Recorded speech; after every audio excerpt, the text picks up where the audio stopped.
to Transcendental Transformation, the place where spirituality and transformation unite. Host Miss Raina imparts truth so that you can break through your limiting beliefs and evolve into a deeper consciousness. As you go about your day, remember, before every breakthrough, there is a breakdown. And now, let's start the show. Good evening, everybody, and welcome to tonight's episode of Transcendental Transformation. I'm your host, Miss Raina, and today is Saturday, September 29th, 2020. As always, we are coming live from the Sirius Star System studios right here in Fort Lauderdale, Florida, and I hope all is well with everybody. So, as you guys know, this Saturday we are doing the homeless clothes drive in the, I think we're doing it in Fort Lauderdale this time, and maybe Miami. I'm not sure yet. We're going to discuss that with our volunteers, but yes, we are doing it, so it's not too late. If you have anything that you guys want to if you guys want to donate, absolutely, that's the way it needs to be. So please, shoes, clothes, blankets, anything, hygiene packets. If you want to donate on our money, on our GoFundMe as well, you guys are more than able to do that as well. So I'm a little tired tonight because there is a full moon tomorrow, and there is also some type of planet alignment. I forgot what's going on. I think it's the full moon, and I think Venus, or I don't remember, maybe Mars or whatever. But anyways, when that happens, yes, I don't sleep well. The last couple of nights I haven't slept. Last night I fell asleep. I was so tired, but I couldn't fall asleep. I finally fell asleep around midnight,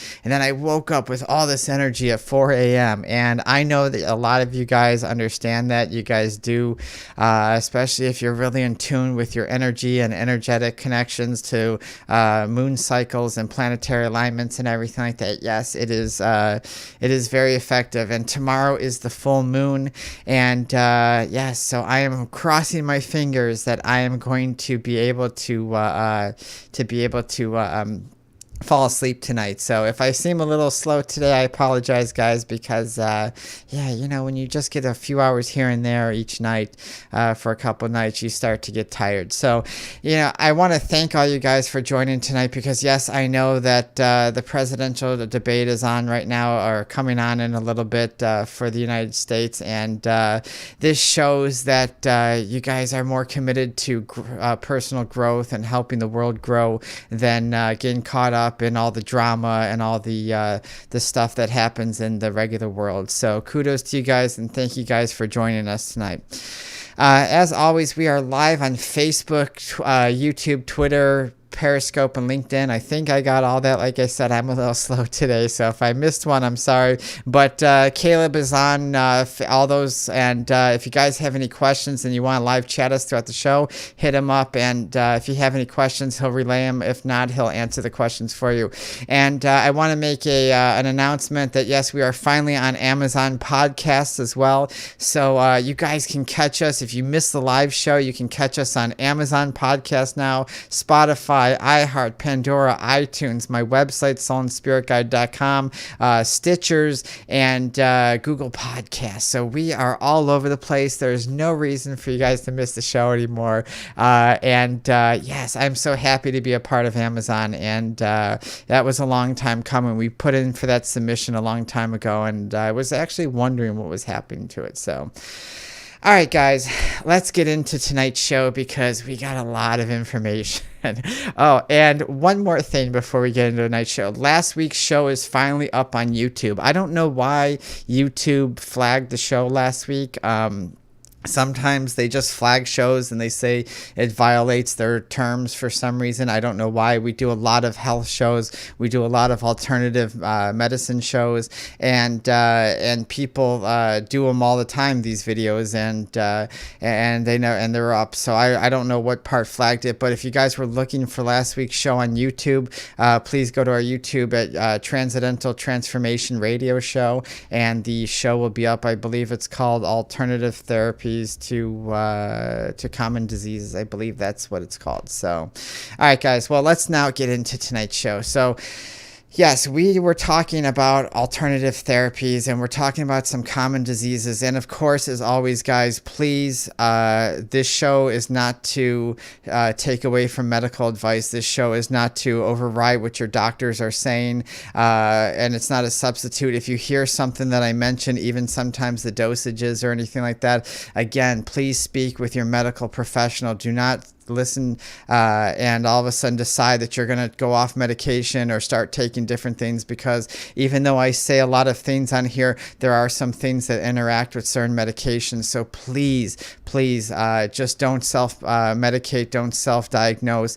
Please go work with your medical professional and then say, hey, these are the things I heard, what will work with me, and they will be gladly to help you there. So, all right, tonight is all about, we're going to continue with bowel disease, because bowel disease is something that is still affecting a lot of us. And and one of the things that I looked at is that, especially when I kind of rewatched last week's show and I was kind of talking to people, one of the things that I realized is sometimes I get hungry at night and I'm like, you know what, I wish there was healthy food, because when I'm low on food in the kitchen, or I haven't gone shopping, or I haven't been able to, and there's not really much food to eat, I look and I'm like, wow, I'm really hungry. I really want to go out and get something.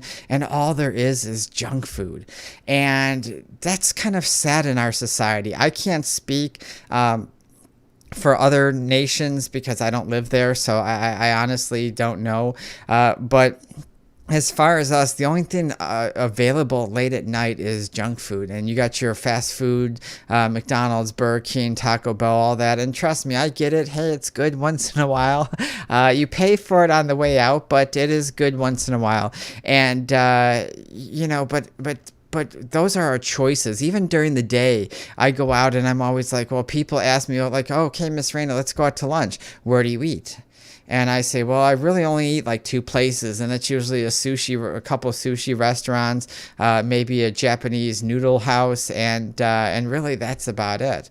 And they kind of look at me and they're like, well, let's go to Olive Garden. And I say, well, no, I don't eat that kind of food.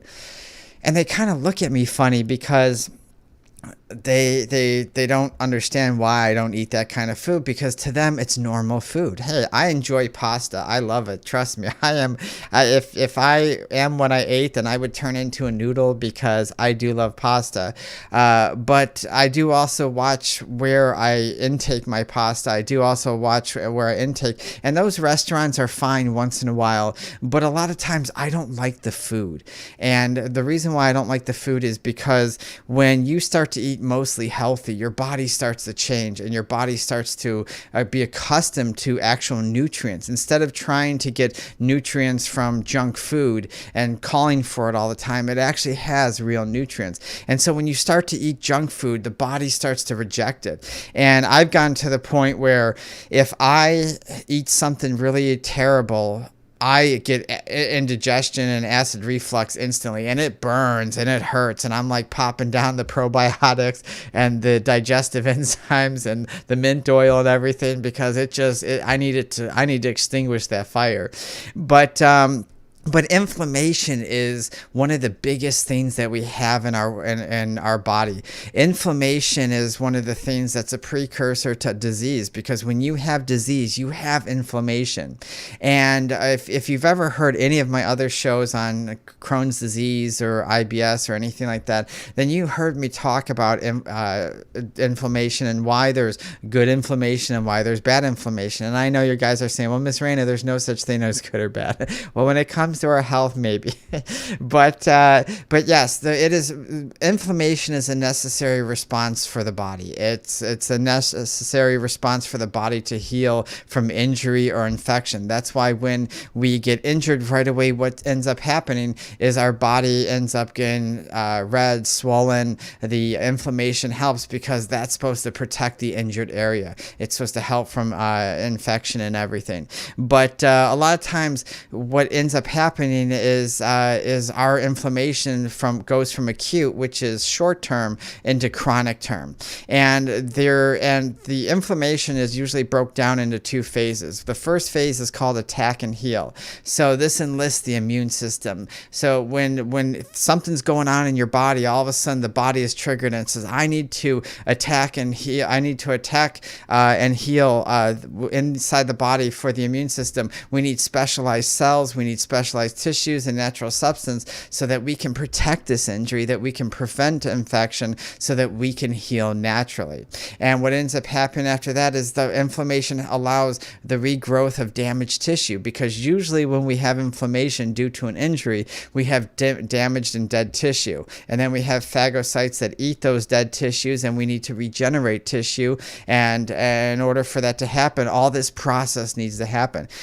That's why a lot of times, depending on the injury, I'm not always a fan of rice, because I know a lot of people will say, oh, well, as soon as an injury, you got to rice it. Not all the time. It depends on the injury, because you think, oh, it's swelling up, it's healed, it's heat, you got to cool it down, you got to put an ice pack on there, you got to rice it, you got to rest it, elevate it, all that good stuff, compress it. But no, not all the time. We're finding out now that sometimes leaving it alone, or depending on the type of injury it is, that heat may be applicable for that. I think I said that word right. That may have just been a dyslexic moment right there.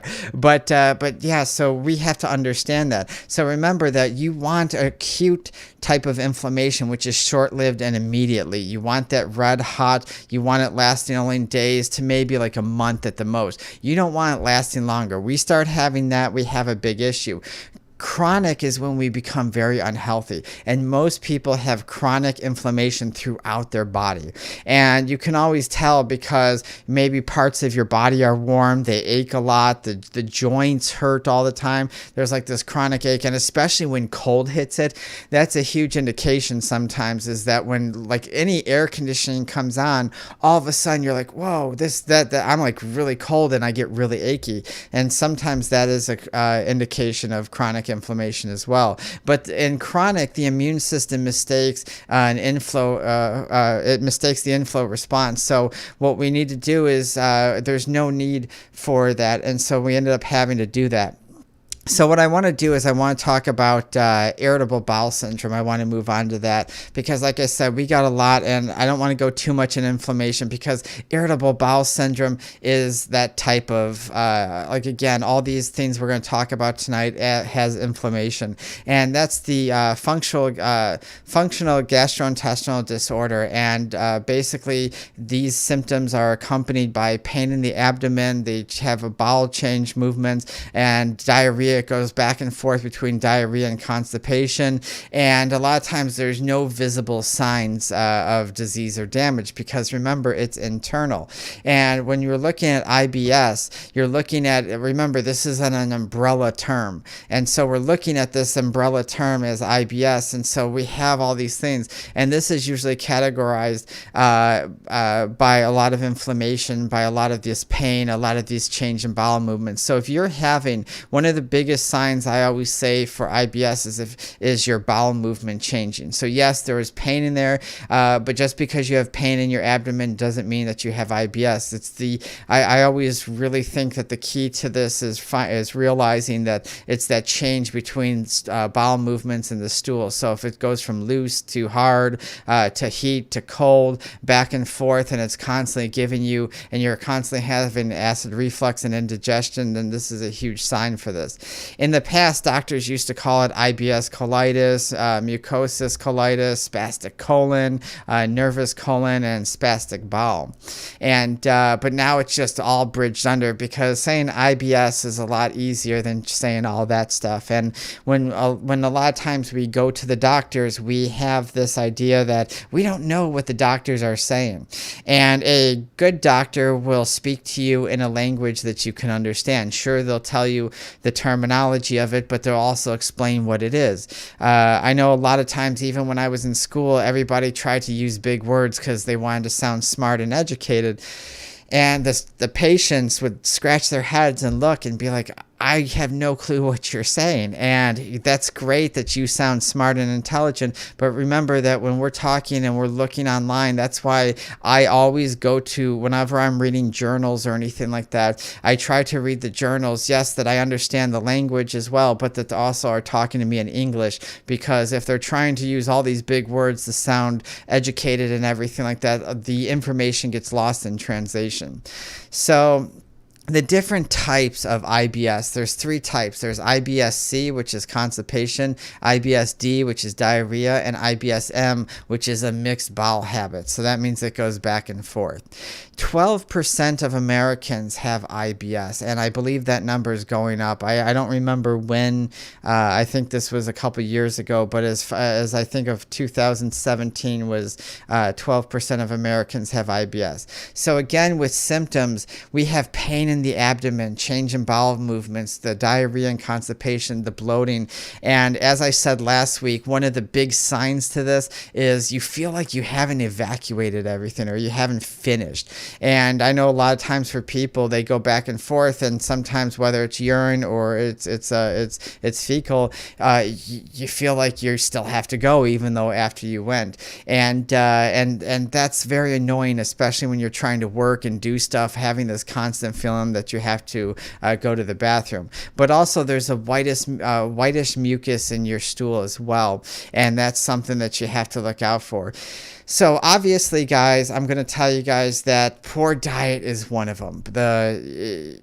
People, I don't know. I know I sound like a redundant record, a broken record, whatever. But yes, it is due to our poor diet. It is the junk that we eat, the processed sugars, the fried foods, and all that stuff, the heavy starches, the starches with all the fillers, the hot dogs with all the nitrates and everything. That type of stuff really inflames the gastrointestinal tract, and as well as stress. Yeah, a lot of times people have underestimate stress. We live in a stressful situation right now. There are a lot of people stressing out about this political campaign, or this our presidency going on right now, and they're going to go watch the TV and cause themselves more stress because they're going to hate one of the other two groups, and they're just going to get in this mindset that this person has to win, otherwise life is over. And we go through this every 4 years. No matter what president gets elected, whoever loses, those people complain, and it's that stress that's going on, and vice versa. And our work, our family, our responsibilities, we put so many things on our lives in order for us, and that creates mental challenges, mental disorders as well. They're linking mental disorders as well, because like depression, anxiety, and somatic symptom disorders, things like that. They're linking that together. So bacterial infections are, of course, are another thing. The digestive tract as well. When you have a bacterial infection in the digestive tract, the small intestine, usually a lot of times you have bacterial overgrowth. And so we take antibiotics, and when we're taking antibiotics, we kill everything in our gut, and then we start that process all over again, because we're trying to kill the bacteria infection, but we're killing all the good bacteria that we need as well. And it's like this endless cycle. I always tell people that if you take antibiotics a lot, that you're probably going to end up with some type of gastrointestinal disorder, because that is killing everything that you need. Food intolerances. I always tell people we are more food intolerant than we think, especially with all the dyes, all the chemicals, all the pesticides and herbicides, everything, especially here in Florida. When I go outside, a lot of times I can smell the chemicals in the grass, and people always ask me, they're like, how do you do that? Like, I can literally smell it because I'm not around it, because this house is so clean. It has a microwave, but it's not used. It has no plastic. We don't use aluminum. We don't use, and you look at it and there's no, I haven't worn actual perfume or any chemicals like that in a long, long time. Even the makeup that I wear once in a while, well is mineral based from the earth. And so when you get all this stuff out of you and you're not eating all these nitrates and all this junk food dyes and coloring and everything, your body, it becomes sensitive in the sense that when you start to eat it, we start to become intolerant. And if we eat it too much, we become intolerant as well. So it's a really tricky thing, but we become sensitive. So I always tell people, if your body starts acting up, and you start noticing that, well, one day I used to be able to eat that because, wait, when we're 20 years old, we can eat McDonald's, Pizza Hut, Taco Bell, we can drink beer, we can do all these things. But when we start to hit 35, 40 years old, hey, our body changes. And the things that we used to be able to eat, we can't. And I was never allergic to anything. And I'm not, and I still don't believe I'm allergic to food. I need to get another test done because it's been about 10 years. But I noticed that I have allergies to certain plants now because there's certain times of the year here in Florida, and I never had that. That's things bloom, and I still don't know what it is. But and all of a sudden, I have hard time breathing for several weeks, and it's like that hard time trying to take a breath. And so our body changes, and you have to be able to understand that too. So, all right, guys, we'll be right back after these messages from I Am Evolution. The human experience is changing. And consciousness is evolving into something higher than any of us could ever imagine. As we transform into more sentient beings, a new world of connected consciousness is taking place. Welcome to I Am Evolution, the movement in human development that transforms the human experience into a deeper consciousness through perspective and duality. Are you ready to be a part of the next stage in human evolution? Call I Am Evolution today to schedule your appointment at 561-318-0006. That's 561-318-0006. Or email us at iamevolution@protonmail.com. All right, everybody, we are back. If you're just joining us, I'm your host, Miss Raina, and we are talking about IBS right now. So let's get into some of the solutions, because that's really what I want to talk about with all these common diseases. I really want to talk about some of the solutions that we're looking for. So obviously, the first we're going to say, as always with everything, is dietary change. Fiber is a huge thing. Certain diets require a lot more fiber. Avoid gluten is one of them for IBS, and more fruits and vegetables. Obviously, you have to do it. I know a lot of doctors. I know there's diets out there that tell you low carbs, no sugars, no fruit.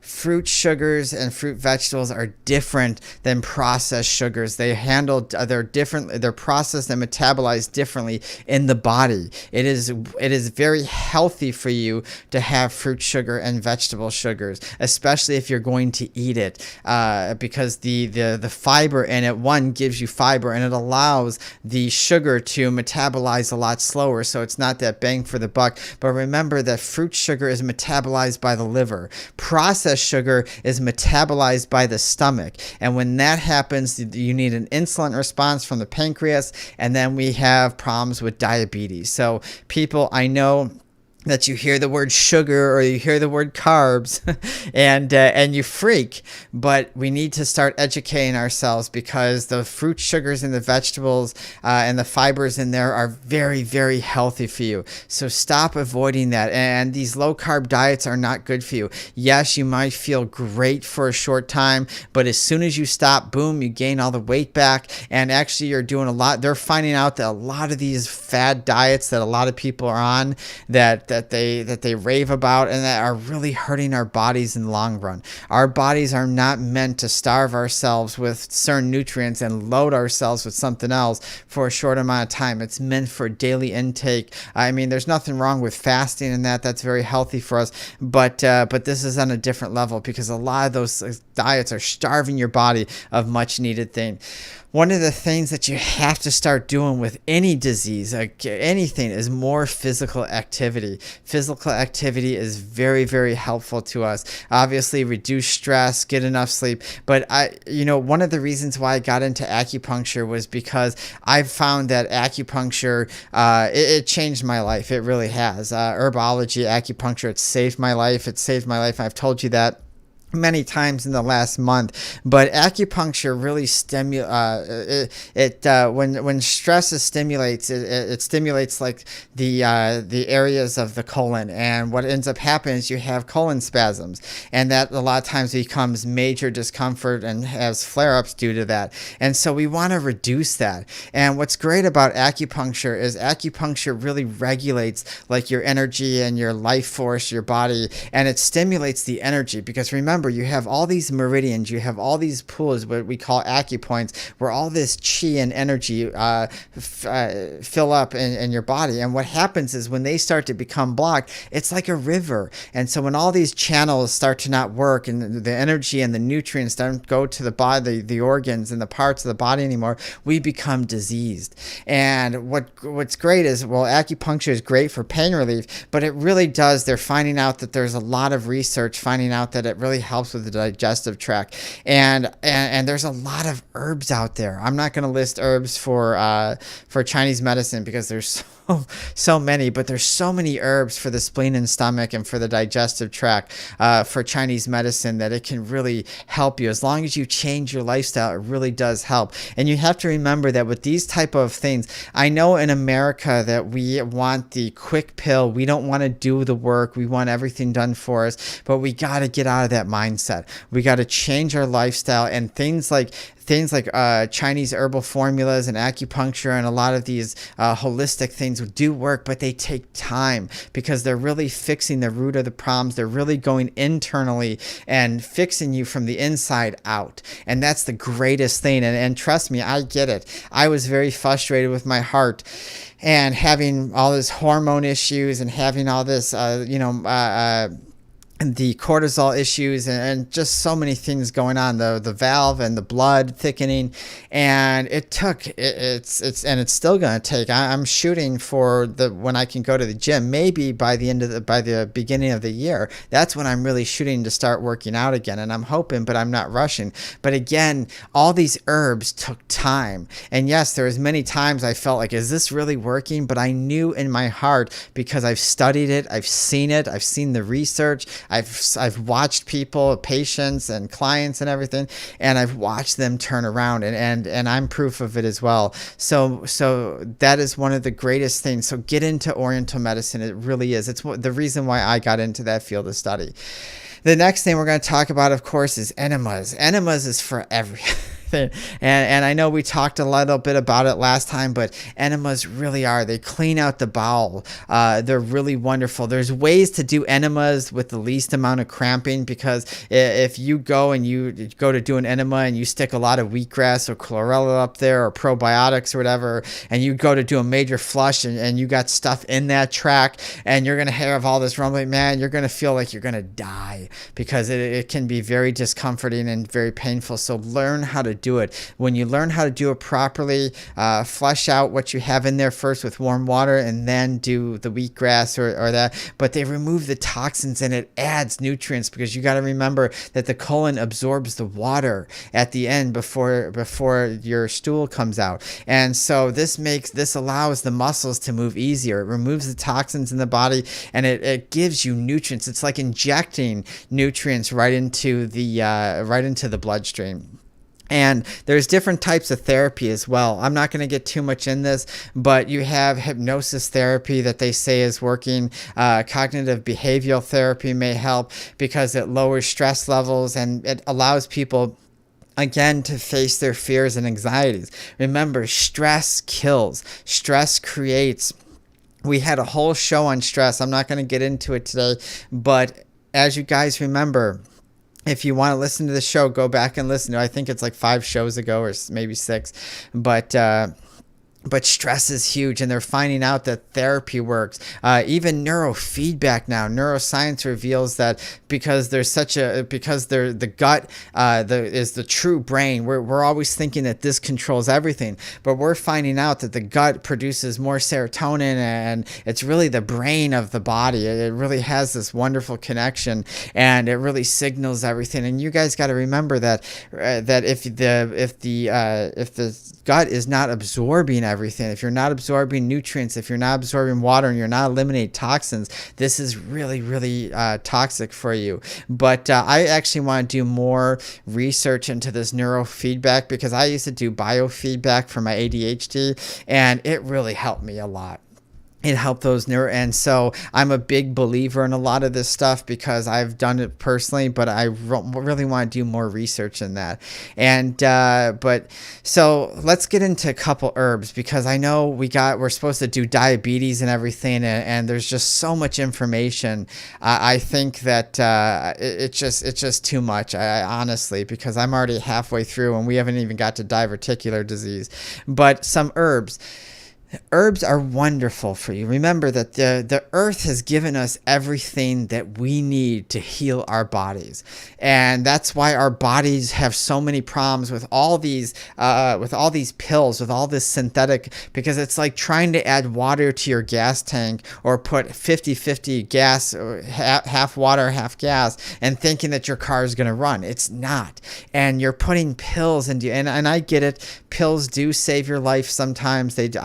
I know that, and pills do work in some areas, but the long-term effect on the brain, the gut, the heart, everything, plus all the side effects, I would rather go to an herb, because I know that the earth has provided for us.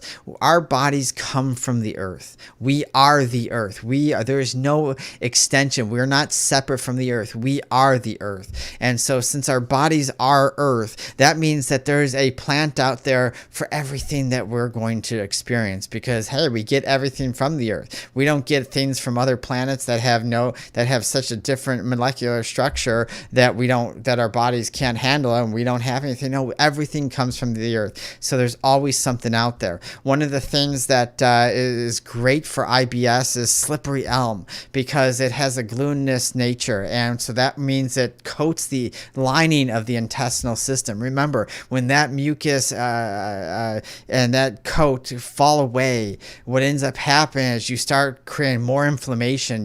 Things don't slide so easily, and you could start developing diverticulitis and all that stuff, and we'll get into that a little bit. But it prevents damage. You need that lining in order for your body to do that, and slippery elm helps with that. It helps with the healing process. And if you also have colitis, and again, like I said, we're going to get into diverticulitis, but that is huge. It helps extinguish the flame, and that's what's great about it. As we mentioned before, aloe vera last week, I can't say enough about aloe vera, especially with Crohn's disease. It's cooling. There's many benefits such as hair, skin, everything, pain relief, but it helps with diarrhea and constipation, electrolyte imbalance, so many things. And it also helps with diabetes, but we'll mention that later if we can get around to diabetes.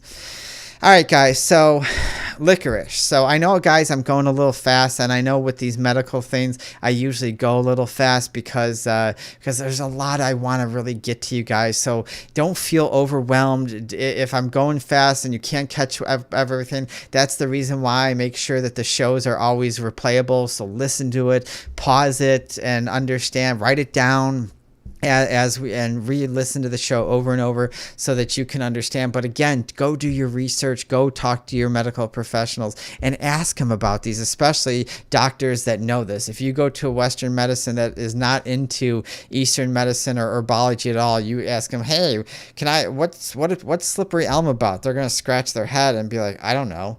So you got to find the appropriate doctors for this.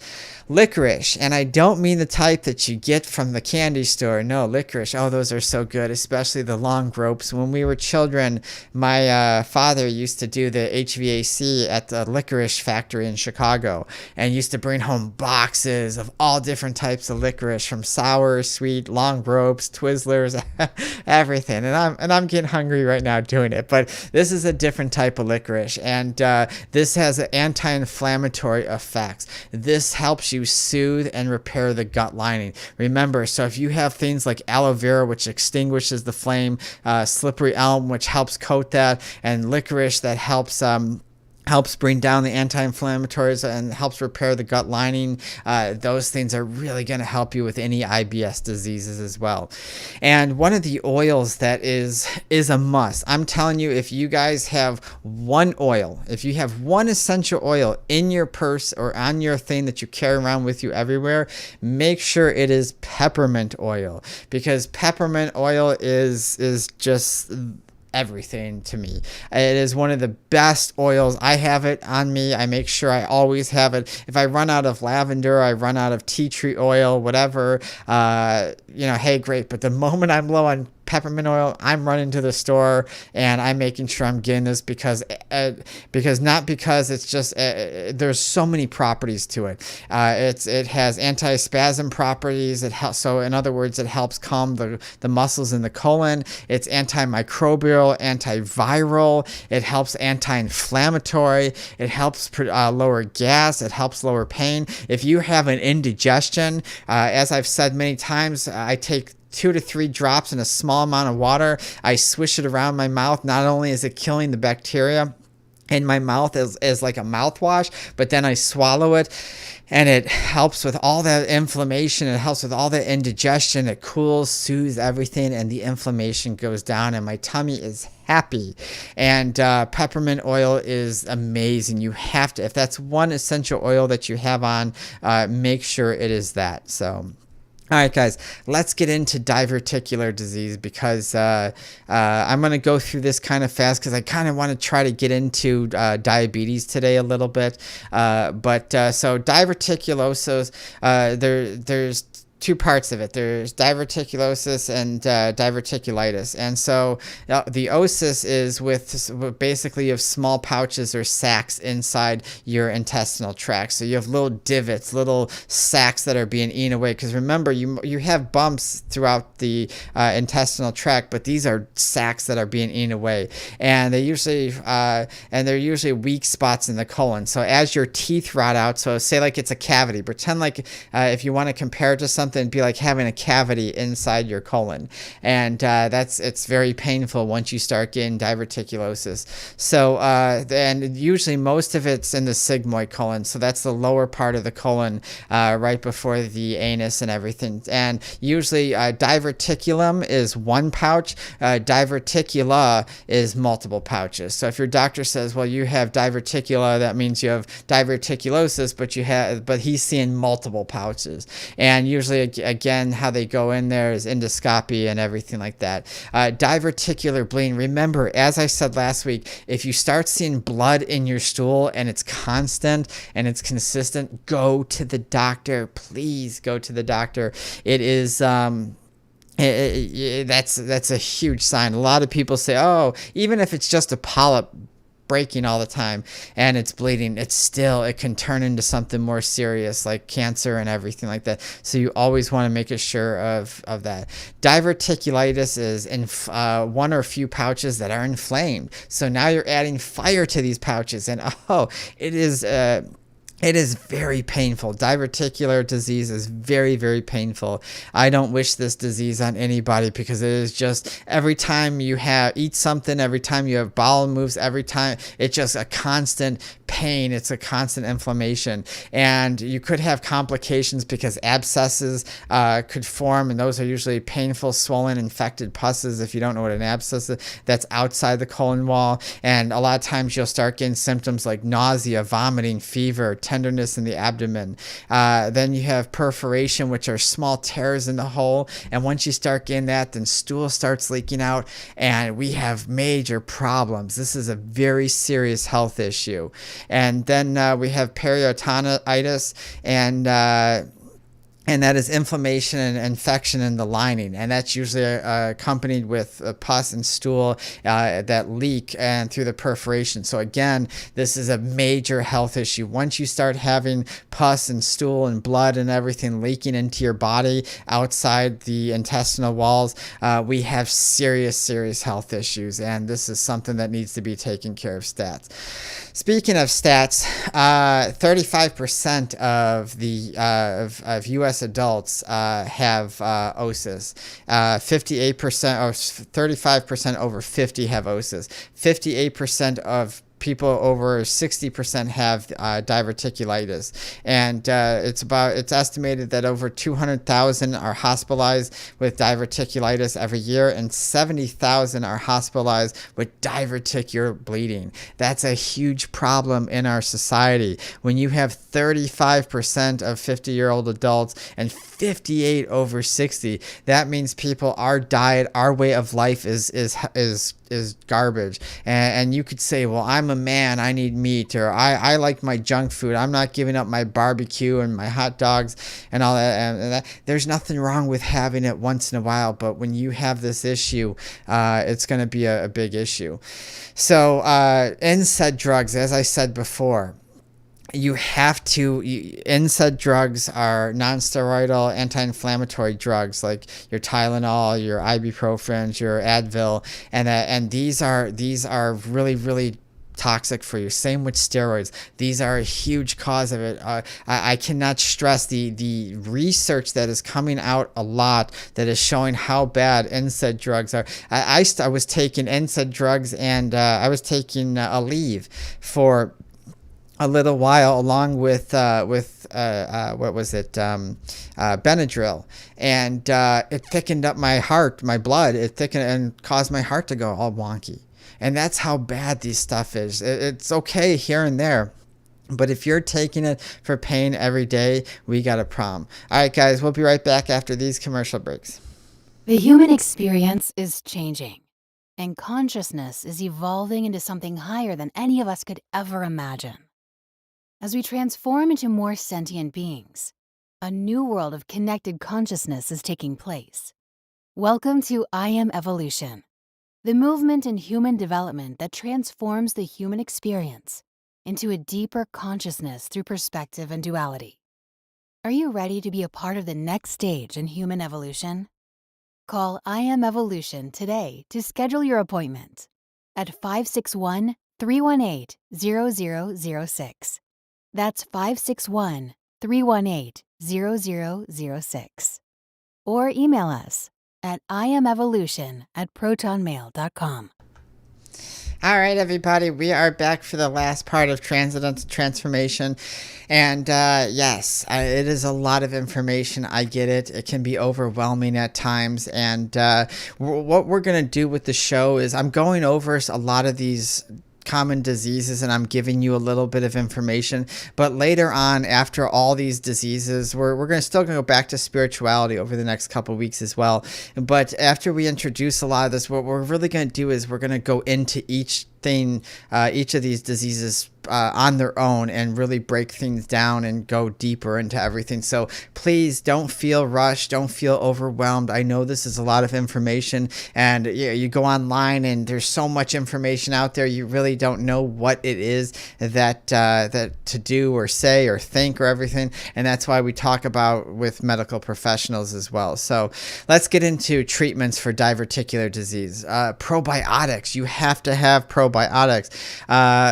I know for a lot of doctors treat a lot of cancer patients about 100,000 or 100 billion parts per billion with probiotics every single day, and then they slowly, as they start healing, they start breaking it down to 50. I take 50 to 60 billion every day, and that has helped. And I know that when I go off of it, and if I have something that's really bad for me, I know that it affects me right away. But probiotics are really, really helping, especially if you're on antibiotics. You have to have a higher amount of probiotics before, during, and after, because remember, those antibiotics are just wiping out all those probiotics. Liquid diet, yes, juicing. I know the doctor will say with diverticular disease, they'll say no seeds, absolutely no fruits or no vegetables, because it has seeds, and those seeds can get caught in that lining. Yes, I agree. But at the same time, the wonderful thing about technology is now we have juicers. Go out, buy an Omega juicer. It's $300, the best money you'll ever spend, and start juicing. They even have strainers to make sure you catch any type of fiber, any type of seeds, and you can get everything out of there. There's even even better ones, the Norwalk, but that's like $3,000 and it's cold press, and that's really, one of these days I'm going to save up for that.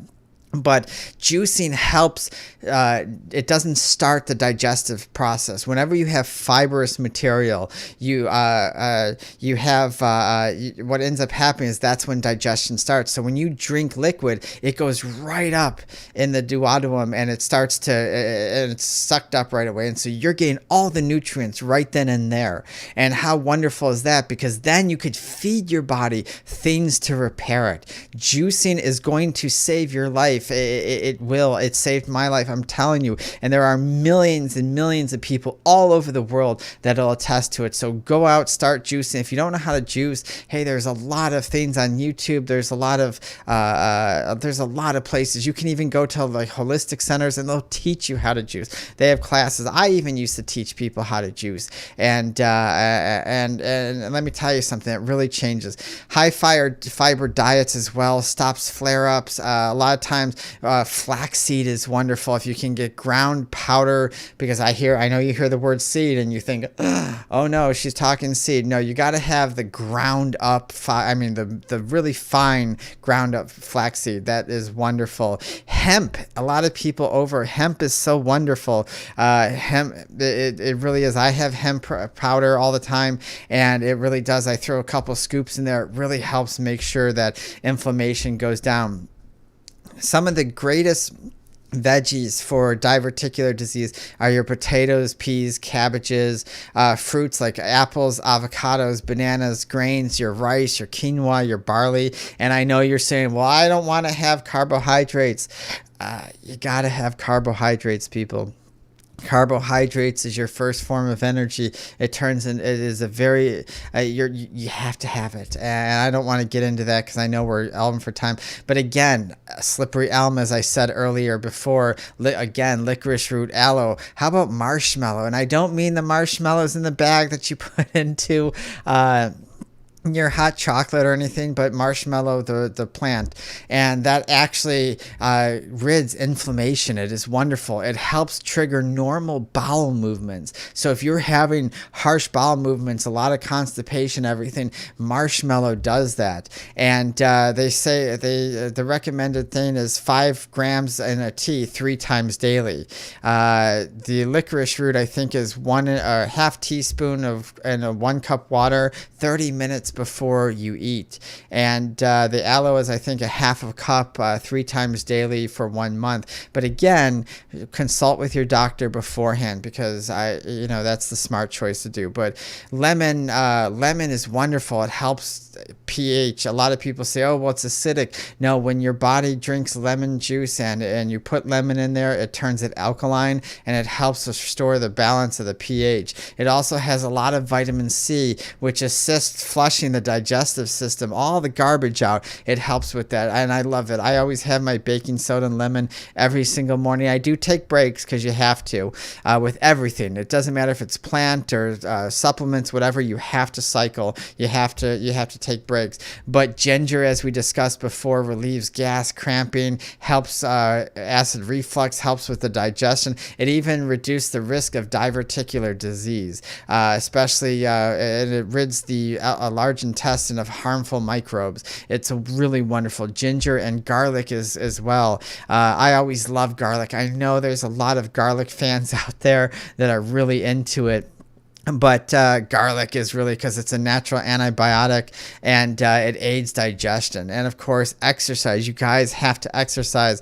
Exercising helps move things in the body. If you want to get healthy, you have to start exercising. If you don't like to exercise, well, honestly, I don't know what to do then, because you have to exercise. And that's all I'm thinking about myself is this 8 months, 9 months, however long I'm down. That's all I'm focused on is that day where I'm going to start exercising. And I'm going to start out small, because I haven't exercised in almost a year, like 8-9 months now. And I'm going to, you have to start out small, but even a study shows that people who ran about 5 miles daily were 48% lower risk of getting diverticular disease than people who didn't exercise. So movement is important. Remember, our bodies are made to move. You have to move them. If not, toxins and heat, inflammation, all this stuff build up, and you gotta force yourself to move. I love the gym. I love exercising.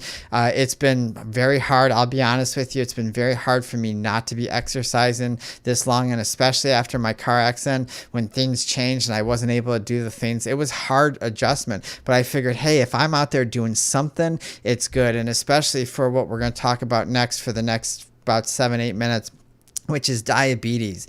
30.3 million Americans, that's 9.4%. That's a lot of people that have diabetes, and I know the number is growing. 1 in 4 don't know that they have diabetes. 1 in 4 over the age of 65, and 90 to 95% cases of diabetes are type 2. And that tells me right there that it's what we put in our mouth. Because if it was type 1, yes, of course, we're going to get into that probably on the next show. But diabetes is what we put into our mouth. Every time we put in this mouth, and lack of exercise, we don't process that sugar. We don't use that because the blood glucose, which is blood sugar, it's too high. And when our blood glucose, our blood sugar is our main energy source from the food that we eat. So if you eat cupcakes all the time and you're giving your body sugar, and remember, it gets processed in the stomach. Any processed sugars that get processed in the stomach need an insulin to metabolize. When you eat fruit sugars and vegetables and things from nature, it gets processed by the liver, and the liver does not need an insulin response. Therefore, you can't get diabetes. It's the most amazing thing in the world. And that's why education is so important, people, because if you're getting rid of all sugar, then you're hurting yourself, because you need those fruit sugars. And so in diabetes, we talk about insulin all the time. So what is insulin? Well, it's a hormone secreted by the pancreas, and that helps glucose into cells for energy. So you have this. So every time you eat something, insulin is secreted by the pancreas, and it helps glucose transform into the cells so that we can use it for energy. And another hormone that works with insulin is glucagon, and that helps the insulin control the sugar and everything so that it can process. The problem is when you have a poor diet, the body doesn't make enough insulin for you to process all the sugar, and so all that sugar sits in between. There's like this jelly field that has this fluid in between all the cells and everything like that, and all this sugar just sits there. You don't exercise, so you don't flush it out. Your lymph system doesn't move because it needs actual movement in order to flush. And then you're not burning the sugar. You're not doing anything. So the body stores it and says, I don't know what to do. And eventually your pancreas gets overworked and says, guys, I'm tired. It taps out. And that's when we have big issues. So let's get into type 1 really quick. So type 1 diabetes is when we produce no insulin. The body doesn't make insulin, and usually it's due to an autoimmune issue. So the autoimmune system looks and attacks, looks at pancreas cells and says, hey, what is this? And it looks and attacks. So remember, anytime we have an autoimmune disease, what ends up happening is our immune system is attacking our own cells in our body, and it's destroying them because it thinks it's a foreign invader. And so since the pancreas cells are trying to make insulin, they're attacking it and destroying it. And this is usually most common in children, infants, and young adults. And these people have to take insulin daily because they have to be able to produce it in order to eat food, in order for them.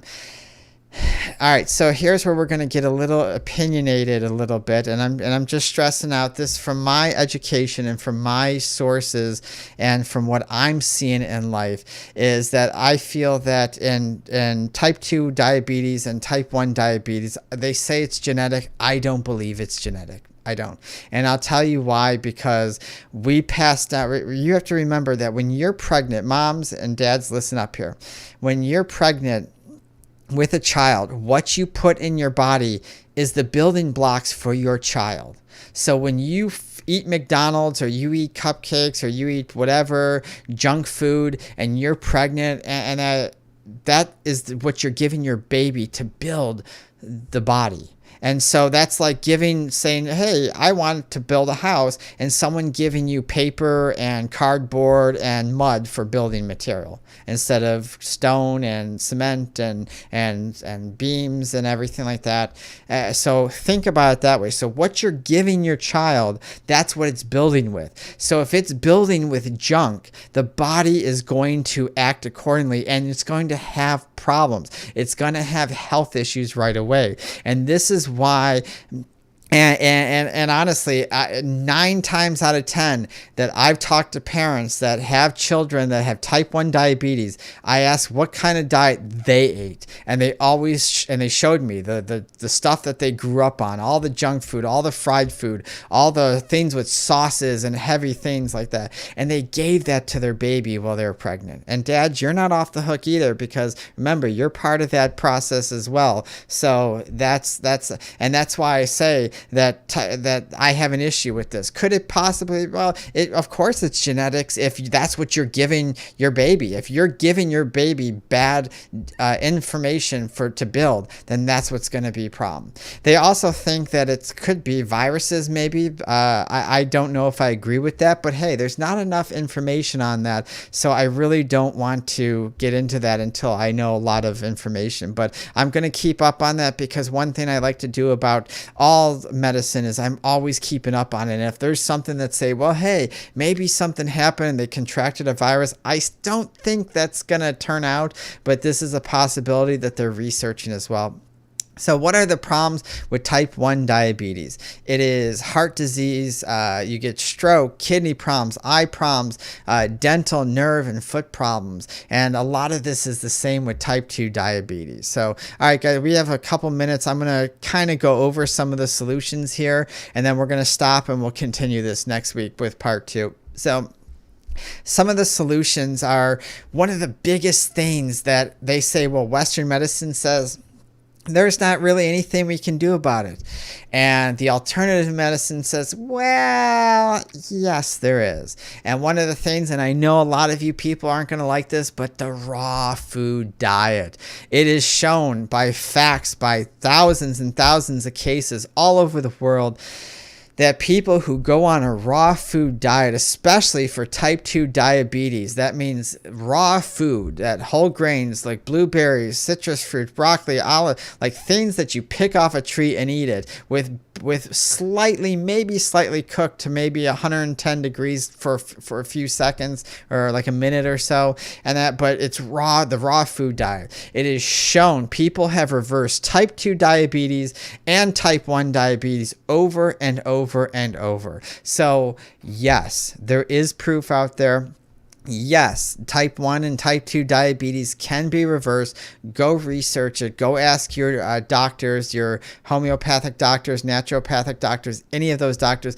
They will tell you that it does exist. Western medicine will say, nope, I got to give you insulin all the time. And who wants to be on insulin? Who wants to be feeling like garbage? You have the power. Remember, Mother Nature, the earth, has given you everything you need to do in order for you to heal your body, but the choice has to be yours. You have to make a conscious choice and a lifestyle choice in order to change it. So, all right, guys, I think we're going to stop here because there goes my board, and I think we're going to stop here because we're out of time. I'm a little tired, and I know I wanted to get more into diabetes, but there's just so much to cover. So I think what we're going to do from here on out is maybe just go down to one topic and cover that throughout the whole show, because trying to cover several topics, we've tried to do that over the last couple of weeks, and I just feel like I'm going so fast for you guys, and I don't want new listeners to get turned off. I don't want the old listeners to be like, oh, she's going all crazy and I can't keep up, and then get turned off as well. So I really want you guys to be able to absorb this. So I think from now on, what we'll do is we'll start out with finishing diabetes, because there's not enough to go with the whole show, because we're kind of through that for next week. But we'll start off next week with something, and then we'll just focus on one type of diseases for from now on, so you guys aren't overwhelmed. So, all right, guys, as always, follow us on our Facebook at facebook.com/Transcendental Transformation. YouTube is Transcendental Transformation Radio Show. Don't forget to sign up for our website and sign up for the VIP, the newsletter, and gain special access to the VIP and all sorts of goodies if we have special guests. And yes, don't forget to follow us on Amazon and iHeart and all those good ideas, because I know a lot of you like watching the videos on YouTube and Facebook and Periscope and everything, and that's great, but sometimes when you're in your car you can't do that, or if you're at work. So yes, we got many outlets. So all right, guys, always remember to believe in yourself, and it's not our abilities or our talents that make us who we are, but it is our choices. Thank you, and have a wonderful evening.